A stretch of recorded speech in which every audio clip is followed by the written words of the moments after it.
What we're going to do is I'm going to try to get through with the last three of these, of the major 5 sacrifices tonight.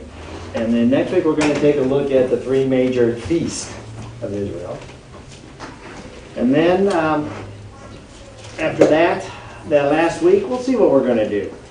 It may be time to pull out the old Christmas quiz again to see if anybody can fail it for the 5th or 6th time. So it's a fun little quiz that I'll see if I can find another one so you can't study up as well. So I threw Chris off one year. He studied really hard thinking I was going to do it again, and I threw a totally different one at him, and he was just had them all confused. So, but it's amazing how few people get the Christmas quizzes questions right as to what's the biblical story and what's our tradition that we celebrate.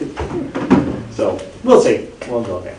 Okay, quick review. I'm doing the 5 sacrifices in Leviticus, the 5 major sacrifices. We have the burnt offering, the grain offering. Tonight we'll look at the fellowship offering, the sin offering, and the guilt offering. Now if you'll remember, the burnt offering was a bull or a ram or a bird or a young dove or pigeon if you were poor, completely consumed, a voluntary act of worship, atonement for unintentional sin in general, an expression of devotion, commitment, and complete surrender to God. The entire animal went to God and was burned. The priest got the skin, which you could sell or use. The offerer got nothing from it. So it all had to be burned. That's why it's the burnt offering. Completely burned up, completely given. Then the grain offering was a grain, fine flour, olive oil, incense, baked bread, cakes or wafers, salt, no yeast or honey accompanied the burnt offering, as well as the peace offering, along with the drink offering. They were all offered together at the same time. It's a voluntary act of worship in recognition of God's goodness and provision. Again, devotion to God. God's portion, the priest only offering the entire portion to God. If it was a memorial one, a portion, just a handful was thrown on and the rest went to the priest. Again, the offerer got nothing out of it. Now you say, well, yeah, he's offering the sacrifice, he should be giving it up. But you're going to see in this next one we're going to look at that there is part that does go to the person offering the sacrifice. So we'll begin tonight. We're going to look at, in Leviticus, what is the peace offering or the fellowship offering. Both terms are kind of interchangeable on it. So Leviticus 3, 1-5. When his offering is a sacrifice of a peace offering, if he offers it of the herd, whether male or female, he shall offer it without blemish before the Lord. And he shall lay his hand on the head of his offering and kill it at the door of the tabernacle of meeting. And Aaron's sons, the priest, shall sprinkle the blood all around the altar. Then he shall offer from the sacrifice of the peace offering an offering made by fire to the Lord, the fat that covers the entrails, and all the fat that is on the entrails, the 2 kidneys, and the fat that is on them by the flanks, and the fatty lobe attached to the liver above the kidneys he shall remove. And Aaron's son shall burn it on the altar upon the burnt sacrifice, which is on the wood, which is on the fire, as an offering made by fire, a sweet aroma to the Lord. Okay, now this is, the sacrifice is called a peace offering or a fellowship offering. In contrast to the burnt offering, this one could either be a male or female animal. The burnt offering had to be a male animal. This could be male or female. It still had to be without blemish. It still had to be perfect. But the sex did not matter in this one. And what would happen is this time the blood is sprinkled all around the altar, and the fat that covers the entrails and all the fat that is on the entrails in the peace offering, the blood of the animal was offered to God along with the fat. Now the fat is considered the prime portion of the animal. For any of you who understand meat, the flavor of meat is in the fat. That's the portion now we're supposed to throw away. We're not supposed to eat that. And that part was the part you gave to God. Now today, of course, they tried to say you get, cause heart problems and all the rest. Now they're backing off on that again because they figured out, you do need fat. Mm-hmm. So that's why I do not react to any studies that come out. Because I know in about 2 years the opposite will be coming out. Because they do such a narrow focus, they don't see the big picture. But anyway, that's a whole nother story. The best tasting part is that fat. Sure is. They like to call it marbling. Yes, that's why. And so, and it is interesting because that is the part God wants. You have to give the best part up to Him. And that's an interesting thing here. The best goes to Him. We give God our best. We don't give Him, no, He said you can have part of it. But the best comes to me. And it's a sweet aroma to Him. And so, now there's no mention made what to do with the meat portions of the animal. And that's because the meat portion was to be shared, with a part that was given to the priest and a part who was given to the one who brought the offering as part of a fellowship meal with God. Now this is not, not mistake this term peace offering, this is not an offering to make peace with God. That is the purpose of the sin offering that we're going to look at next. That's where the peace is made with God, is through the sin offering. But it's an offering to enjoy peace with God. It's to celebrate that you have peace with Him. The whole reason Jesus made peace between the Father and the believer was so that peace could be enjoyed. That relationship can now be enjoyed. And that's the whole part of this thing, is this offering is we sit down and you eat it with the priest and your family. What does that sound like to you? What did Jesus leave us? A meal. To celebrate with Him. It's all part of that. He wants to have a fellowship around a table with us. And then what are we all looking forward to in the end? The marriage supper of the Lamb. We want to get together and eat again. And How many priests were there? Because there's all these people bringing all this food in. I mean, you can only eat some. well, starting out, there were 4 sons of Aaron, but they were still figuring it all out. Since then, it went up and up in numbers. And of course, by the time of Jesus, they were on a rotation. There were so many priests Yeah. that It seems like a lot of eating. you actually only worked about 2 weeks a year, each priest. Yeah. And then they would just rotate them throughout a year. But again, yeah, the priests are busy. Could they preserve meat like that? You can salt it, but this can't be because of very specifically how this is. Well, you're going to see here because this particular one we'll see in just a second. Can't last till the 3rd day. Anything left by the 3rd day is going to be burned up completely. So no chance to go back. It's interesting. The greatest peace offering probably ever made was when Solomon dedicated the temple. When he built the temple, the permanent home, he offered a peace offering, it said, which consisted of 22,000 cattle, 120,000 sheep. That's in 1 Kings 8:63. That had to be the biggest barbecue ever made. Because that could be shared to be eaten. So, now Hezekiah gave a festival where he did 2,000 bulls and 17,000 sheep for the peace offering. And that's in 2 Chronicles 30:24. So the peace offering was used quite a bit. They did do it. In verse 6, if his offering is a sacrifice of a peace offering to the Lord, is of the flock, whether male or female, he shall offer it without blemish. He shall offer a lamb as his offering. Then he shall offer it before the Lord, and he shall lay his hand on the head of his offering and kill it before the tabernacle of meeting, and Aaron's son shall sprinkle his blood all on the altar. Then he shall offer from the sacrifice of the peace offering as an offering made by fire to the Lord its fat on the whole fat tail, and he shall remove close to the backbone, and the fat that covers the entrails, and all the fat that is on the entrails, the 2 kidneys, and the fat that is on them by the flanks, and the fatty lobe attached to the liver below the kidneys, he shall remove. And the priest shall burn them on the altar as food, an offering made by fire to the Lord. But you didn't know you were going to get an anatomy lesson. They're very specific on parts and where to remove them and what to take out and what to leave. Now this is a case if he offers a lamb. This is the only difference here. This is still a peace offering, but he's just going to offer a lamb, not a bull or the cattle this time. The procedure is generally the same as the offering of a bull or cow. Exactly the same procedure. The blood and the fat were given to the Lord, while the meat portions were for the one who brought the offering and for the priest. Once again, its fat and its whole fat tail, which he shall remove close to the backbone. This offering of the whole fat tail was very significant. The portion of the animal was considered a delicacy at that point in time. They had to kill to eat that part. And that's the part God said, you're going to give that to me and burn it. You know, so it cost. It cost something. Every sacrifice costs something. They say that that part in a lamb, you know, a larger lamb could weigh as much as 60 pounds. So that's a hefty little piece of fat and meat that they had to burn it up. Just burn it. And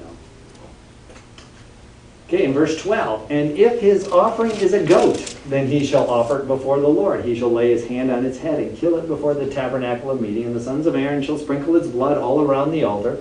Then he shall offer it from his offering as an offering made by fire to the Lord. The fat that covers the entrails and the fat that is on the entrails, the 2 kidneys and the fat is on them by the flanks, and the fatty lobe attached to the liver above the kidneys he shall remove.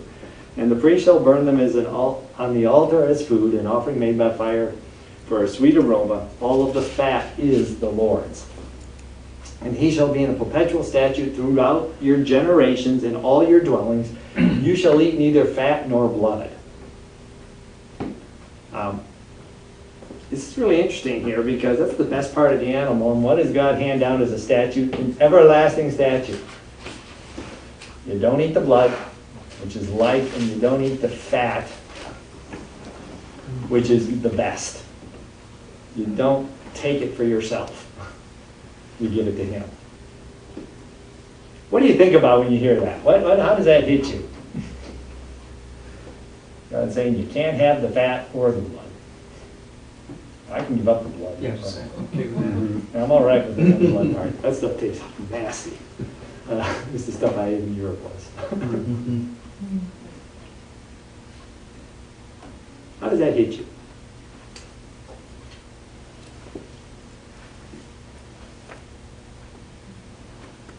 I wouldn't want him to do it. But the fat means God's best, Mm-hmm. and the blood is his sacrifice. Is the life of the animal. Amen. And Give us life. only God gets the life. Nobody else. He's the only one who has the power of life.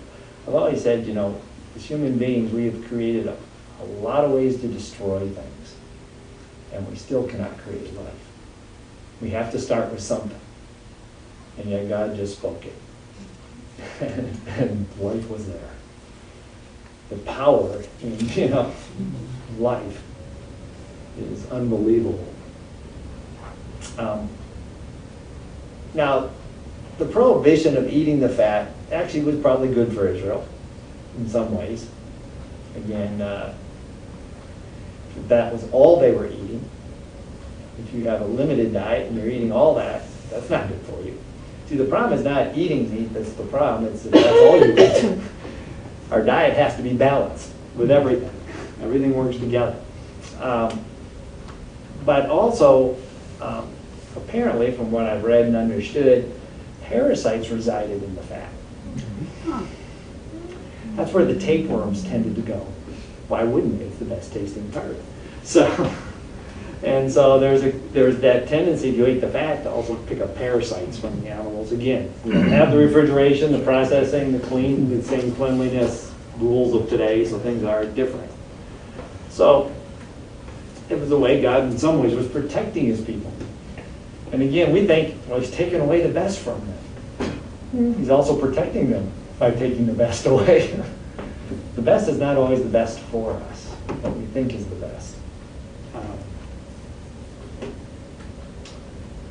So then let's move on to Leviticus 7, 11 to 34. It goes on with it, the same thing. It goes on with the peace offering. It says in verse 11, this is the law of the sacrifice of peace offerings, which he shall offer to the Lord. If he offers it for a thanksgiving, then he shall offer with the sacrifice of thanksgiving unleavened cakes mixed with oil, unleavened wafers anointed with oil, or cakes of blended flour mixed with oil. Besides the cakes, as his offering, he shall offer leavened bread with the sacrifice of thanksgiving for his peace offering. And from it he shall offer one cake from each offering as a heave offering to the Lord. It shall belong to the priest who sprinkles the blood of the peace offering. The flesh of the sacrifice of his peace offering for thanksgiving shall be eaten the same day as it is offered. He shall not leave it until morning. But if the sacrifice of his offering is a vow or a voluntary offering, it shall be eaten the same day that he offers his sacrifice, but on the next day the remainder of it may be eaten. The remainder of the flesh of the sacrifice on the third day must be burned with fire. And if any of the flesh of the sacrifice of his peace offering is eaten at all on the third day, it shall not be accepted, nor shall it be imputed to him. It shall be an abomination to him who offers it, and the person who eats it shall bear guilt. The flesh that touches any unclean thing shall not be eaten. It shall be burned with fire. And as for the clean flesh, all who are clean may eat of it. But the person who eats the flesh of the sacrifice of the peace offering that belongs to the Lord, while he is unclean, that person shall be cut off from his people. Moreover, the person who touches any unclean thing, such as human uncleanliness, or an unclean animal, or an abominable unclean thing, and who eats the flesh of the sacrifice of the peace offering that belongs to the Lord, that person shall be cut off from his people. And the Lord spoke to Moses, saying, Speak to the children of Israel, saying, You shall not eat any fat of ox or sheep or goat, and the fat of an animal that dies naturally, and the fat of what is torn by wild beasts may be used in any other way, but you shall by no means eat it.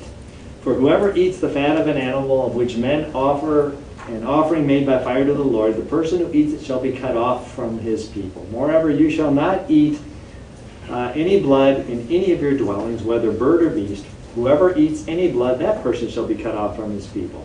And then the Lord spoke to Moses, saying, Speak to the children of Israel, saying, He who offers the sacrifice of his peace offering to the Lord shall bring his offering to the Lord from the sacrifice of his peace offering. In his own hands he shall bring the offering made by fire to the Lord. The fat from the breast he shall bring, and that breast may be waved as a wave offering before the Lord. And the priest shall burn the fat on the altar, but the breast shall be Aaron's and his sons.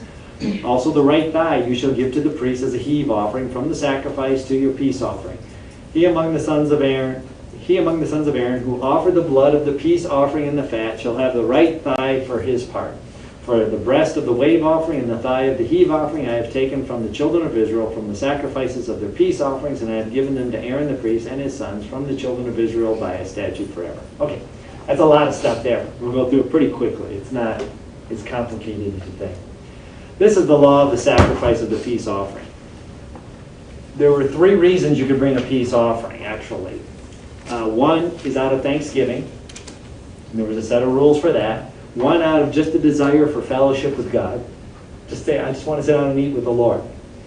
And one is a fulfillment of a vow or a voluntary offering that you've made. You vowed to do this. The rules were pretty simple. If any of the flesh of the sacrifice of peace offering is eaten on the third day, it's not accepted. If you eat it the third day, the whole thing is worthless, and you are considered guilty now. The meat from the peace offering had to be eaten in a fellowship meal within the 3-day time period, before the third day. All who were clean may eat of it. Ceremonial purity was required of anyone who wanted to be a part of the fellowship meal associated with the peace offering. Now, ceremonial cleanliness is one of those things that we just, of course, New Testament, it means nothing to us whatsoever. It's just isn't there, it's no part of anything. But it was a really big deal at this point in the law. If you touched a dead person, you were ceremonially unclean for at least 7 days and had to go through a purification rite. A woman, during her monthly period, is unceremoniously unclean and had to go through a 7-day purification after her period. So you're talking, could be 10 days to 2 weeks of every month the woman could be unclean. There were a bunch of other things. You touched in animals. If you touch a pig, live or dead, you were ceremoniously unclean for 7 days. You have to go through purification. So, all these rules, regulations, just to be pure. Because God said, when you enter my presence, you have to be pure. You have to be holy. It has to be cleansed. I can't have you in here disregarding all these rules. Which is what is so wonderful about what Christ has done, because through the blood of Christ, we now can enter. When you hear these statements now in the New Testament, it says we now can go into the throne room of God. We can come before the throne of grace. Just walk in and talk to God now. Because we are ceremoniously clean. No, we are pure. We're not even ceremoniously. We are actually purified now and clean through the blood of Christ. As that's applied to our life, he sees the blood. You're pure. You're holy. You're good. And so we don't have to worry about all these little rules, but it was important that these people did. Here's the real purpose of this whole thing is this principle that you cannot enjoy the peace of God if you haven't received his cleansing. People in the world will never understand the peace of God. Because if you don't have salvation, if you don't have not had his grace affect you and change you, peace is absence of strife to the world. To us, it's a totally different thing. It's I'm right with the maker of the universe. Therefore, I can handle anything. Doesn't mean we don't stress out about stuff. Doesn't mean we're like all the family issues I'm going through right now. But you know what? Underlying it all, God is still in charge. I still know what he's in charge. I just hate to see my kids have to go through tough times. You know, you hate to see that. But at the same time, God's in charge. It's not going to destroy my life. It's not going to destroy them. God's faithful. You know, we hang in and you walk through those things. You know, people know, I know why they get so in despair in the world. You know, people take their own life. I can actually understand why people do it. And it's sad because the peace of God is waiting for them. It's been offered freely. To be at that point where you can say, I don't like what's going on, but hey, my God is still in charge. And I'm at peace with that. Now, in the midst of all this, whoever eats the fat of the animal, which men offer an offering made by fire to the Lord, the person who eats it, breaks these rules, he is to be cut off from his people. Now, you got to understand, you get cut off from your people in a desert is never a good thing. You're on your own now. Survive on your own. You couldn't play by God's rules, go survive. God says, go do it your way. See how long you last out here. You know what? And even in the church, you know, Paul says, you know, if someone persists in their sin and you can't get them to repent, you can't get them, finally says cut them off. Because it's supposed to make them go out and want to come back, go out and realize there's nothing out there any better. Unfortunately, in America, we've got a church down the street that'll take them and tell them it's okay. You know, don't worry about it. Yeah, we know they're stuck up there. So, you know, and so they don't feel the pain of being cut out of fellowship. And being, you know, now on their own again. Out there, figure it out yourself if you don't want to do it God's way. And so we've lost even that feeling of it. Now, these wave offerings that are all stuck into here, part of the offering was to be waved by the priest before the Lord. So in other words, the person is offering it, the priest waves it before the Lord saying it is yours, but God says now you can have it, the priest can have it.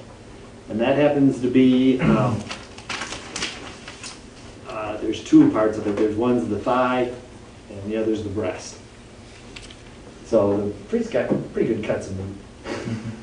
They weren't going to ever go hungry. That was for the priesthood, so they could eat.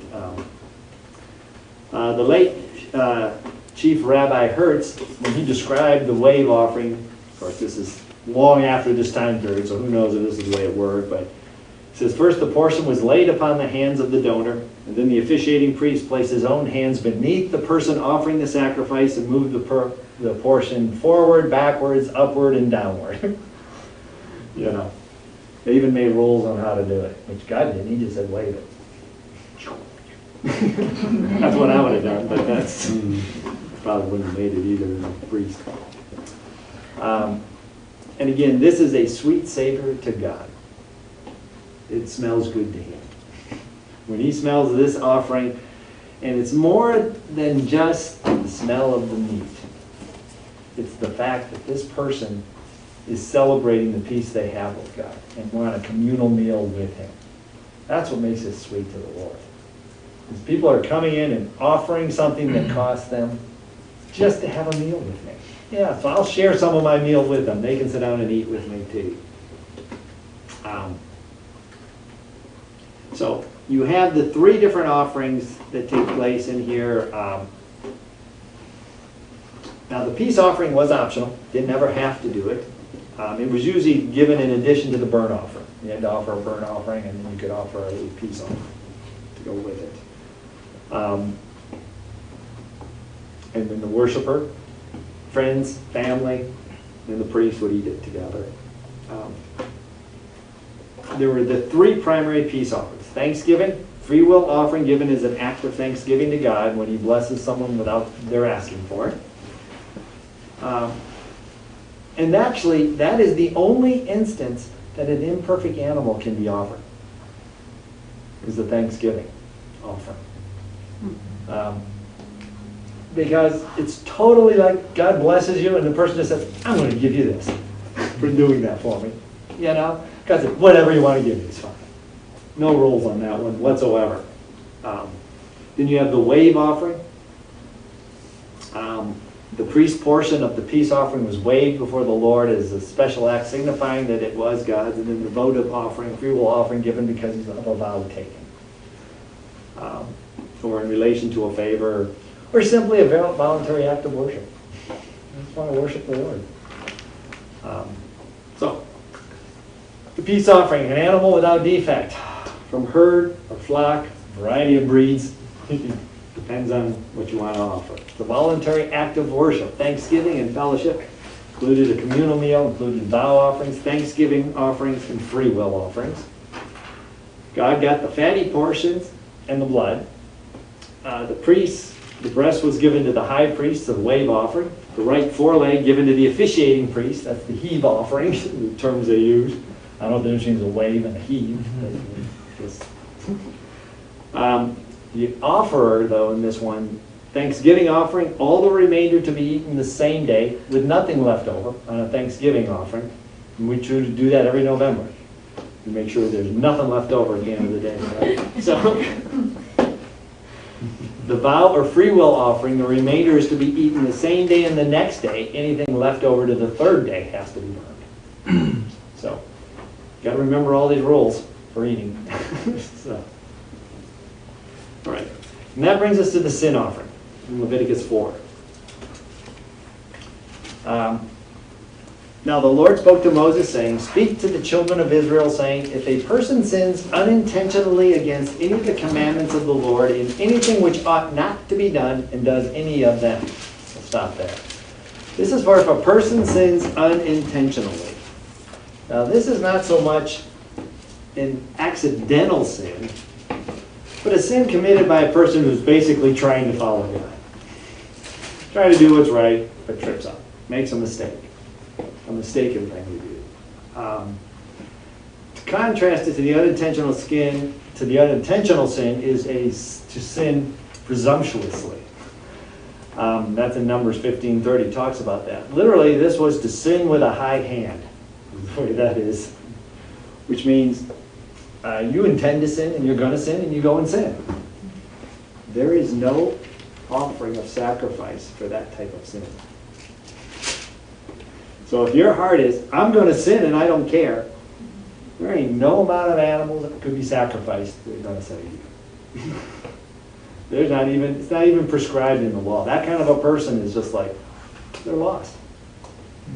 When a person says, I don't want God, I don't want anything to do with God, they're not going to get there. They're not going to ever find Jesus until they change their heart. So, and it's interesting, even under the law, there are no sins for sins that you actually intend to do. All forgiveness only comes from unintentional sins. Now, when we didn't know the Lord, we don't know what sin is or sin isn't. So those sins back then are not, even though we were doing things intentionally, we're not sinning because we don't know what sin is. But once we learn it, then we don't. We don't want to do it anymore. And we do our best to stop.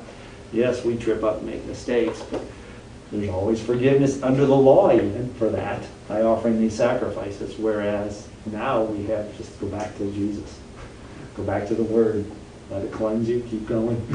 Don't have to get saved all over again. You don't need to get rebaptized. You can if you want, but you don't need to. There is eternal security in that sense. That, He's there for us whenever we mess up. Verse 3 goes on to say, if the anointed priest sins, bringing guilt on the people, then let him offer to the Lord for his sin which he has sinned a young bull without blemish as a sin offering. He shall bring the bull to the door of the tabernacle of meeting before the Lord, lay his hands on the bull's head, and kill the bull before the Lord. Then the anointed priest shall take some of the bull's blood and bring it into the tabernacle of meeting. The priest shall dip his finger in the blood and sprinkle some of the blood 7 times before the Lord in front of the veil of the sanctuary. And the priest shall put some of the blood on the horns of the altar of the sweet incense before the Lord, which is in the tabernacle of meetings. And he shall pour the remaining blood of the bull at the base of the altar of the burnt offering, which is at the door of the tabernacle of meetings. He shall then take it, all the fat of the bull as the sin offering, the fat that covers the entrails, and all the fat which is on the entrails, the 2 kidneys, and the fat which is on them by the flanks, and the fatty lobe attached to the liver above the kidneys he shall remove, as it was taken from the bull of the sacrifice for the peace offering. And the priest shall burn them on the altar of the burnt offering. But the bull's hide and all its flesh, with its head and legs and entrails and offal, the whole bull he shall carry outside the camp to a clean place where the ashes are poured out, and burn it on the wood with fire. Where the ashes are poured out, it shall be burned. Okay, this sin offering is for an anointed priest. If an anointed priest sins, it's interesting, it says here, bringing guilt on all the people. When we as believers go out and sin, that reflects on the church of Jesus. It brings guilt on the whole body. That's why we need to work so hard at not sinning. You know? That's why people talk about hypocrites. Right, because the world's looking at you and they're going to say they're no different than anybody else. And, well, we're really not different than anyone else outside of, we have a Redeemer who helps us get through these things and helps us not to sin. So if a priest needed a sin offering made on his behalf, a bull had to be sacrificed for him. He had to identify by laying his hands on the bull. Now there's a little bit different here, things go on here. This separate cleansing that kind of takes place here, because there's a greater accountability on the priest in the eyes of God. He expects more. He expects them to not be sinning. So if they do sin, there's more required of them. And it's interesting because the blood of the bull in this case, he takes it, has to actually go into the tent of meetings, and he has to sprinkle it 7 times before the veil. And he has to apply blood to the altar of incense that's in there. Then he comes out and pours the rest of it out at the burnt offering, the bronze thing outside. You don't do all that for the common people, but for the priest, there's more required of him. Because he messed up. And he's messing up representing God to the world. And so there's a little more required there. And you can look at it this way. You know, the sin is an offense against the holiness of God, which is why he had to go before the veil and pour blood out. God's presence is in there. He's offended that God. He's offended God by his sin as a priest. He has to put it on the altar of incense, which represents prayers. Because sin affects our prayer life. If you're sinning, your prayers aren't going to be going. They feel like, we call them brass ceilings. You feel like the sky is brass. They're just bouncing off and coming back. Well, you probably got something in your life you need to get out, and you know it's there. You get rid of it, and then you're going to be surprised what might happen to your prayers. Feel like they're going to God again. And then, of course, he still has to make the atonement at the bronze altar outside for his sin. So it is important. A priest must remain in holy fellowship with God and in communication with God. So that's why more is required in this sacrifice for the priest. Then, of course, he takes all the fat of the bull, the sin offering, the same thing they went through with all. That's why I said Leviticus is a great book to learn how to read Hebrew, because it repeats itself over and over and over, even the parts of the animals. And he takes it, and it's all. But what happens different from the fellowship offering here is that the parts they would normally keep and eat, or the hide and the rest, this one must go outside to a clean place where they dump the ashes all the time, and must be completely burned up. You see, the priest cannot benefit at all from this offering because it's for his sin. He can have no benefit from it. outside of discovering his sins now and forgiving him. Everything must be burned. He doesn't even get the hide. Can't even have the hide of it. Burn it. Burn it all. Because you sinned, it must completely go. And more is required even of the animal in this case. The whole idea here is that there can be no benefit to our sin. And there isn't any benefit to sin. We think there is sometimes, but there isn't. Never is. It all goes. It all, take it out beside the camp and burn the rest of it, because it's just, there's no benefit to your sin. Paul said the same thing really in Philippians 3:7-8, where he says, "But what these things were gained to me, these I have counted loss for Christ. Yet indeed I count all things loss for the excellence of the knowledge of Christ Jesus my Lord, for whom I have suffered the loss of all things, and count them as rubbish, that I may gain Christ." He understood that, you know, because of our sin, anything we produce is nothing. Take it outside the camp and burn it. But what he Wood, hay, did. and stubble, and wood, hay, and stubble. It's all wood, hay, and stubble. And all that's going to remain is the precious parts. The gold, the jewels, the things that really matter for him. So, all right, let's move on to the next part of this one. 13, we're flying here. We're going to get through. Now, the whole congregation of Israel sins unintentionally, and the thing is hidden from the eyes of the assembly, and they have done something against any of the commandments of the Lord, and anything which should not be done, and are guilty. When the sin of which they have committed becomes known, then the assembly shall offer a young bull for the sin, and bring it before the tabernacle of meeting. And the elders of the congregation shall lay their hands on the head of the bull before the Lord. Then the bull shall be killed before the Lord, and the anointed priest shall take some of the bull's blood to the tabernacle of meeting. Then the priest shall dip his finger in the blood and sprinkle it 7 times before the Lord in front of the veil. And he shall put some of the blood on the horns of the altar which is before the Lord, which is in the tabernacle of meeting, and he shall pour the remaining blood at the base of the altar of burnt offering, which is at the door of the tabernacle of meetings. And he shall take all the fat from it and burn it on the altar. And he shall do with the bull as he did with the bull as a sin offering. Thus he shall do it. So the priest shall make atonement for them, and it shall be forgiven them. And then he shall carry the bull outside the camp and burn it as he burned the first bull. It is a sin offering for the assembly. Now this is for the whole congregation, all the people. They have sinned. Unintentionally. In fact, it even says even if they don't know they're sinning. There's a thing here you got to understand. Ignorance of the law is no excuse. That's in our legal code, and it's in God's legal code. When people stand before him and say, "I didn't know." Sorry. You had every chance to know. He chose not to know. It's like Job, right? Yeah. When he would sacrifice for his kids in case they'd sin. Just in case.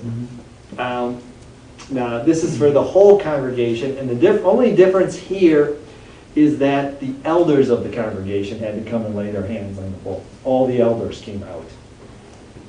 Probably just walked by and touched the bull, put their hands on, confessed the sin of the whole nation. And then it was sacrificed. Then the rest of it is the same as it is for the priest after that.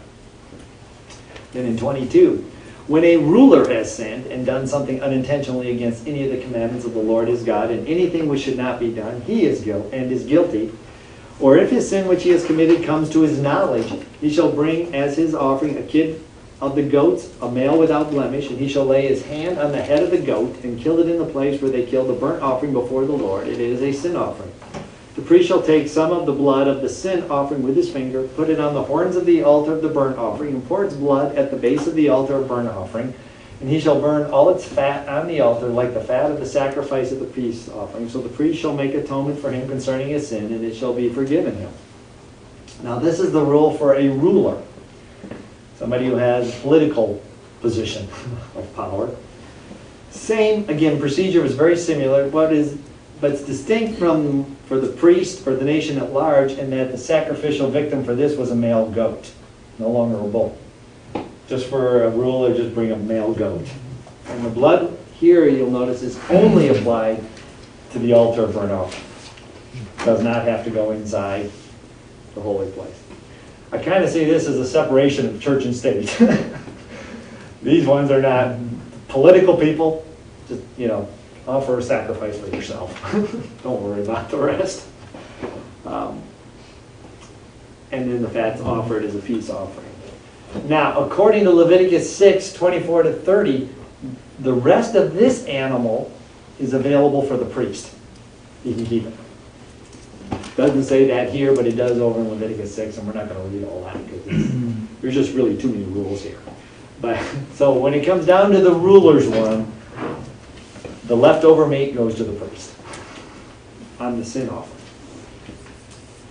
Okay, now 27. If any one of the common people sins unintentionally by doing something against any of the commandments of the Lord in anything which ought not to be done and is guilty, or if his sin which he has committed comes to his knowledge, then he shall bring as his offering a kid of the goats, a female without blemish, for his sin which he has committed. And he shall lay his hand on the head of the sin offering and kill the sin offering at the place of the burnt offering. Then the priest shall take some of the blood with his finger and put it on the horns of the altar of the burnt offering and pour all the remaining blood at the base of the altar. And he shall remove all its fat, as fat is removed from the sacrifice of the peace offering. And the priest shall burn it on the altar for a sweet aroma to the Lord. So the priest shall make atonement for him, and it shall be forgiven him. If he brings a lamb as a sin offering, he shall bring a female without blemish. And he shall lay his hand on the head of the sin offering and kill it as a sin offering at the place where they kill the burnt offerings. The priest shall take some of the blood of the sin offering with his finger, put it on the horns of the altar of the burnt offering, and pour all the remaining blood at the base of the altar. And he shall remove all the fat, and the fat of the lamb is removed from the sacrifice of the peace offering. Then the priest shall burn it on the altar according to all the offerings made by fire to the Lord. So the priest shall make atonement for his sin that he has committed, and it shall be forgiven. The common person sins unintentionally.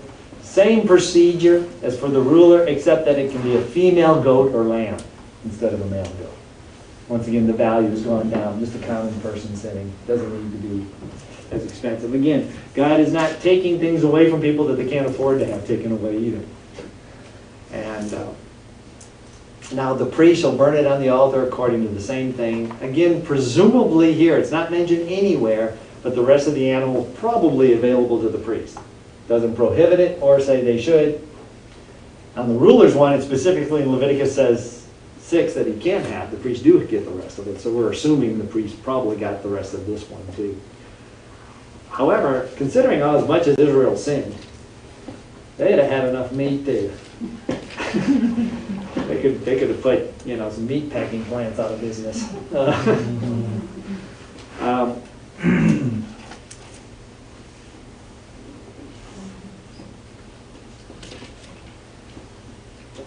Now, another term here that we can bring up really for the sin offering. In fact, some have said it's a better translation than the sin offering, that it's a purification offering.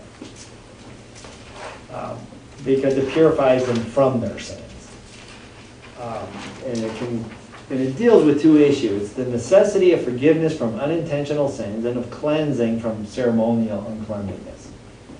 This would have been the same process if you were ceremoniously unclean. This is the same offering that you would offer at the end of your 7 days of purification.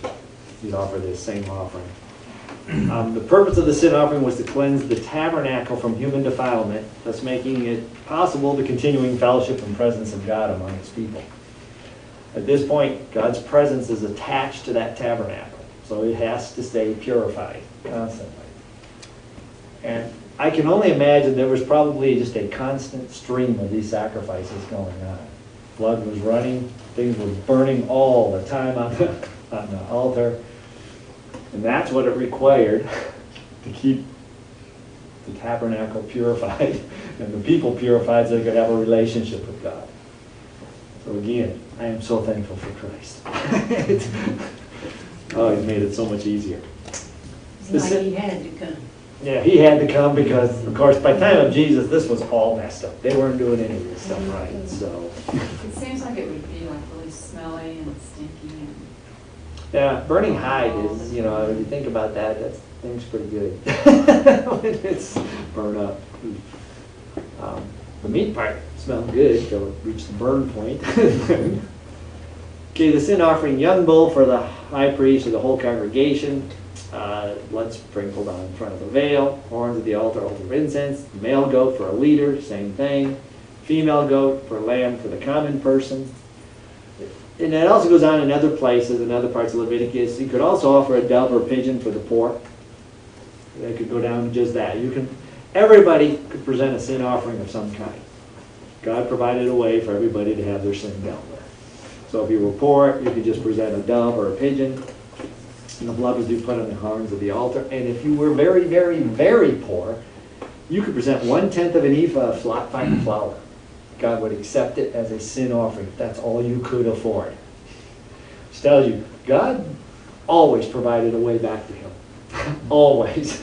Even the poorest of the poor could find a handful of flour somewhere to offer, and God would accept it if that's all they had. Which kind of goes against our theology of the blood sacrifice. God can forgive who he wants to forgive. He has that power. Fatty portion, fat covering inner parts, tail, kidneys, lobe of the liver, that's God's portion. In the atonement for the high priest and congregation, nothing went to the priest either. The remainder had to be burned outside the camp. For the atonement of all others, the remainder went to the priest, but had to be eaten within the sanctuary. You could not take it outside the tabernacle because it was the sin offering. Offer gets nothing. Okay, last one. The guilt offering. This is pretty short, I think. I'll get through it. When the Lord spoke to Moses, saying, chapter 5, verse 14.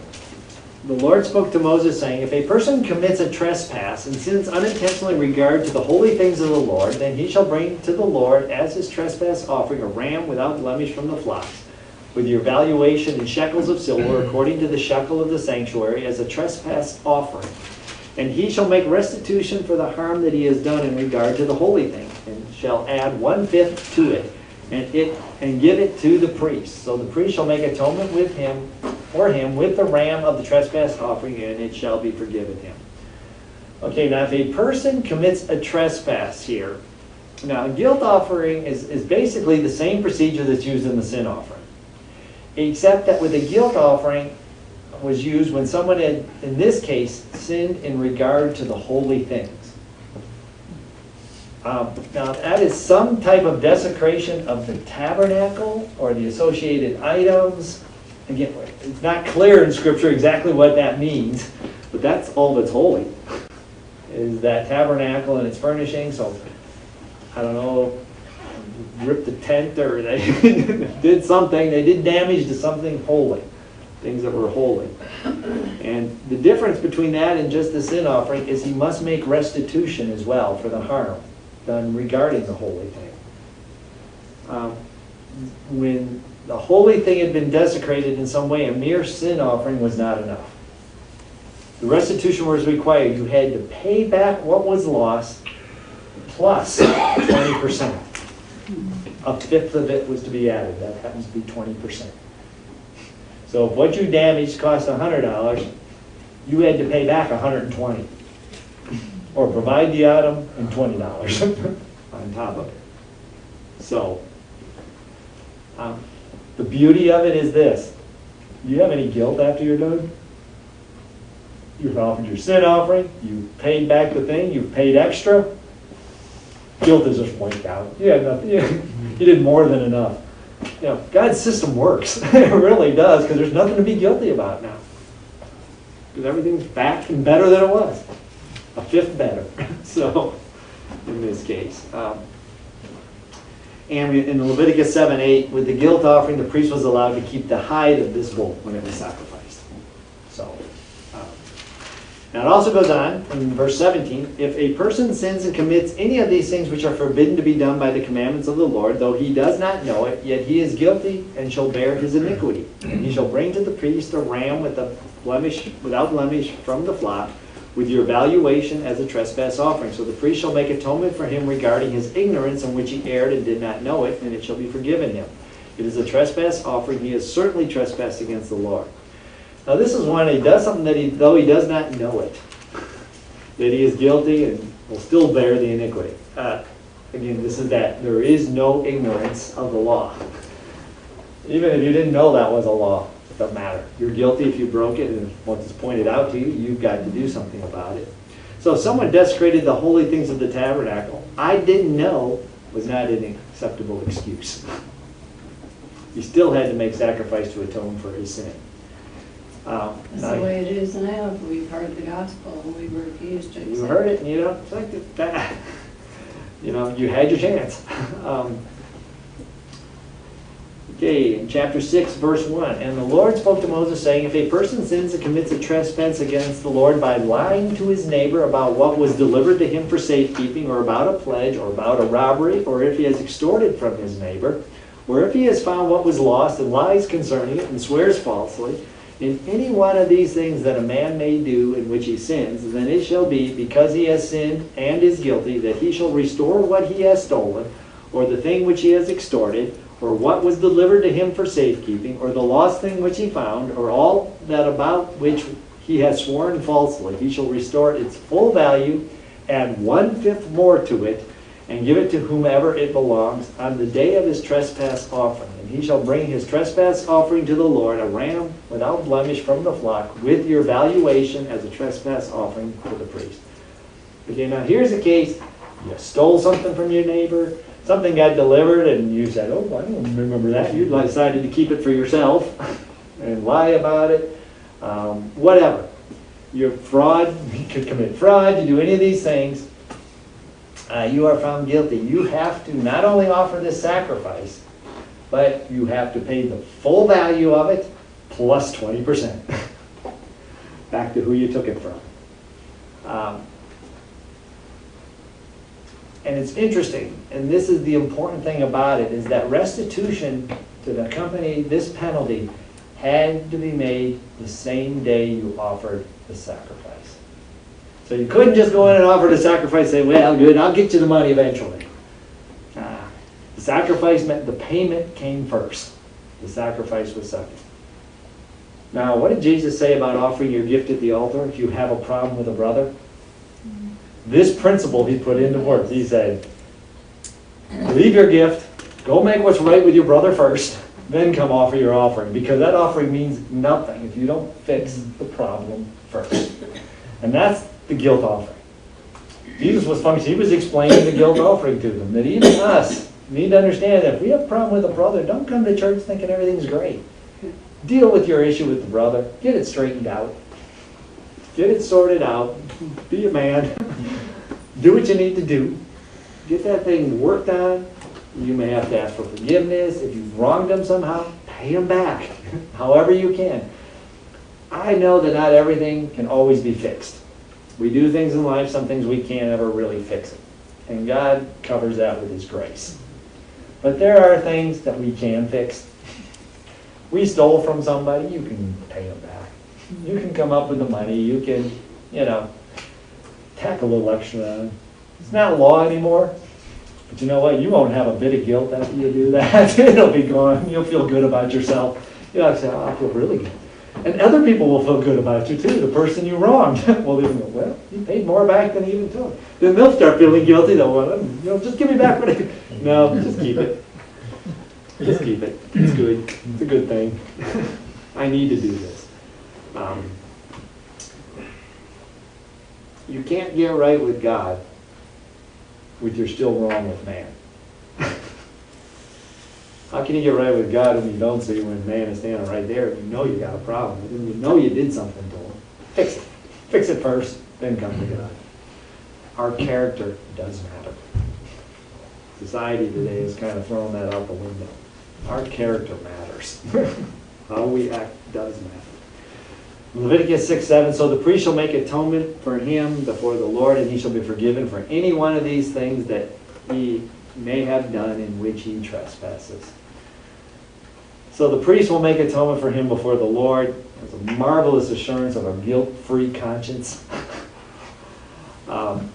You could depend on the promise and know that his sin was covered. He paid him back, paid the extra, offered a sacrifice, and the priest has him forgiven. It's over. It's done. The issue is done. We find in 1 John 1:9, it says, if we confess our sins, he is faithful and just to forgive us our sins and cleanse us from all unrighteousness. That same principle still exists. We can be completely set free again. God is right and just to do it. That's the amazing word always in that I still stumble over. To realize that God is just in forgiving us. In His rules, yeah. It's what he wants to do. Any of the things we have done, the emphasis is that any sin can be cleansed through an atoning sacrifice. But before the perfect work on the cross of Jesus, it's now extended to anything we do, every moment of every day. Everything works out. Didn't you say that presumptuous sins? That's the only one that there is nothing in the law, there is no offering in the law that covers sins of intent. I intend to sin. How can you be forgiven for something you intend to do? You don't want forgiveness. And I think the unpardonable sin that we hear about, and then people try to figure it out, and whatever it is, and that, and I'm not going to go into that, but it's a matter of the person who commits the unpardonable sin, I don't believe ever asked for forgiveness. It's not that they can't be forgiven, it's just they won't ever ask. They don't care anymore. They just don't care. If you're blaspheming the Holy Spirit, who draws us to God? It's not Holy Spirit. Well, if you've blasphemed him and he's left you, where are you? A rebel without a cause. You're a rebel without a cause. You can blaspheme God the Father and the Holy Spirit's going to work on you. You can blaspheme Jesus the Son and the Holy Spirit's going to work on your heart. You blasphemed him and he leaves. You're in a hole. I just believe that it's unpardonable because you don't ever ask for pardon. That person won't ever come to God. Won't ever ask God for forgiveness. Now, who commits? I don't know if anybody's ever really committed it. I don't know. That's not my job. That's God's job to deal with that. I don't go around. Judge. Yeah, I don't go around pointing out who's committed unpardonable sins because I'm probably in that mix somewhere. So I'll just stick with it. But this guilt offering caused the individual to look to what the damage of his sin did. By having to pay back and by giving more back, you have to actually look at the consequences of your actions. It forces you to see sin is not isolated. Sin affects the people around you too. It affects your family, it affects your friends, it affects the community where you live. It's never isolated to one person. You say, well, I'm only hurting myself. No, you're not. Somebody else is in pain because of what you did. Somewhere. It's just the way we are as humans. So the guilt offering forces you to look at the consequences of your actions.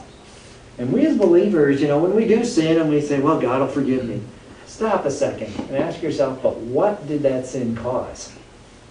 How did it affect the people around me? How did it affect my family? How did it affect my spouse? How did it, and you start looking at that and you start realizing, man, it isn't just about me. I live with other people. It affects all of us in some way. Because ever since I've committed that sin, I've been a bear to live with even, because I'm feeling guilt and all those things. So it helps us to see those things. But the guilt offering also calls for this reparation, because the person's not only seeking forgiveness, but he wants to be in right standing again. And the only way to do that is to give it back and to pay a little extra, 20% more. And that additional 20% just changes everything. Changes everything. The trespass offering, the ram, purpose, it's a mandatory atonement for unintentional sin requiring restitution, cleansing from defilement. You make restitution, you pay 20%. Fatty portions, again, go to God. All the remainder had to be eaten within the court of the tabernacle by the priest. You get nothing out of it. In fact, you're down 20%. But you have no guilt. And you're forgiven. And that's the ultimate goal. Those are the 5 major sacrifices that there's a lot of other little ones in there and things. And if you really want to do a whole huge study on the priesthood and all the work they had to do, believe me, you get more confused by the time you're done, because how did they remember? And that's why there's all these things for unintentional sins. Because, God gave us basically 10 commandments, and we have enough trouble with that. And much less all these other rules in the Levitical law, and, if you touch a touch a dead person, or, you know, if you did this or you did that, and then you have to go and take 7 days here, and you gotta go outside the camp, and then you come back in the camp, and then you get into the hygiene issues that the priest had to deal with, you know, if someone has a skin infection, and gotta go see the priest, and if it's got this color hair growing on it, no wonder they got confused. Now, we look at that and go, wow, that is so, they were being doctors. That's all. They're looking at it, well, that's an infectious one and that one's not. That's all God was describing to them was, this is what an infection looks like, and this is, if it looks like this, it's not infectious. That's all he was saying. But then they had to go out and check houses. If there's mildew in a house, they had to go out and find out, is that a real mildew? Is that mold? Is that something that can be repaired? Or is that something we have to destroy? You know, and the whole point was keeping the community healthy. Diseases don't spread from one house to another, one person to another. Those who've been in Kenya, you see those mud huts with no windows in them, and you know, you wonder why they have all these diseases. Just put some windows in your house, that would help. You know, everything's contained in these dark mud brick places. Things that grow really well in there can kill you. You know, everything that grows in dark, damp places kills you. I've learned that. So, you know, so dry it out, therefore it won't grow. You know, get the towels off the floor. Even when you're taking care of it, you leave a towel on the floor for a few days, and what happens? You pick it up, and there's mold or mildew or something growing in it. You know, it takes nothing in dark, damp places, and so that's all it is. They're just protecting the entire body so that the community is healthy, and lives, and can move forward. You know, you go through these sacrifices on, you look at this, and you kind of, man, there's no way I could have done all this. But we're going to take a look next week. God also mandatorily demanded they had 3 festivals a year, 3 feast times to celebrate and have a good time. Everything wasn't about the offerings and the sacrifices. God also understood his people need holidays. They need good times. They need times to just enjoy one another and enjoy my presence, and that's what we'll look at these 3 major feasts. Although one's a very solemn one, it also is, you know, a very powerful, probably the most powerful one. And of course, we all know the Passover that was instituted, and then the Feast of Tabernacles. And, you know, they have a reminder of something, and you know, for Israel's past, but they speak a lot of the future too. And so we'll take a look at those kind of hopefully next week. If we have to go over one more week, we have the time to do it.